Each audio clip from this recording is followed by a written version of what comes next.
കുട്ടനാടൻ പാടശേഖരങ്ങളിൽ രണ്ടാം കൃഷി വിളവെടുപ്പിന് തുലാമഴ ഭീഷണിയാവുന്നു. രാത്രിയിൽ പെയ്യുന്ന മഴ കർഷകർക്ക് ദുരിതമാവുകയാണ്. മഴയെ തുടർന്ന് പാടശേഖരങ്ങളിൽ വെള്ളം കെട്ടിക്കിടക്കുന്നതും നിമിത്തം യന്ത്രക്കൊയ്ത്ത് നടത്താനാകുന്നില്ലെന്ന് കർഷകർ പറയുന്നു. കൊയ്ത്തിനിടെ യന്ത്രം താഴുന്നതുമൂലവും കൊയ്ത്ത് പലയിടത്തും തടസ്സപ്പെടുകയാണ്. ചമ്പക്കുളം, എടത്വ, തകഴി കൃഷിഭവനുകളുടെ കീഴിലുള്ള പാടശേഖരങ്ങളിലും തിങ്കളാഴ്ചയും കൊയ്ത്ത് മുടങ്ങിയിട്ടുണ്ട്.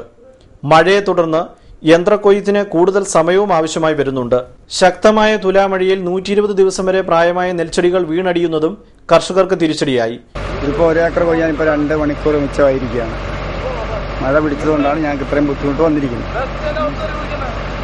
ഇപ്പം ഞങ്ങൾക്കിപ്പോൾ ഇനിയിപ്പോൾ ഈ കിടക്കുന്ന താഴ്ചകളൊന്നും തന്നെ കൊയ്യാൻ പറ്റുന്നില്ല. അതിപ്പോൾ അതെങ്ങനെ കൊയ്യുന്നതിനെ പറ്റി ഞങ്ങൾ ആലോചിച്ചുകൊണ്ടിരിക്കുക. മിഷൻ കുറച്ചൊക്കെ താഴ്ത്തേണ്ടെന്ന് താന്ന് കിടക്കുന്നു.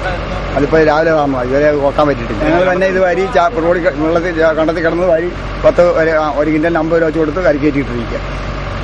അപ്പോൾ അതും എല്ലാം ഞങ്ങൾക്കിപ്പോൾ ഇത് വെറുതെ ചെയ്തെന്നുള്ളതേ ഉള്ളൂ, ഒന്നും തന്നെ കിട്ടാനില്ല.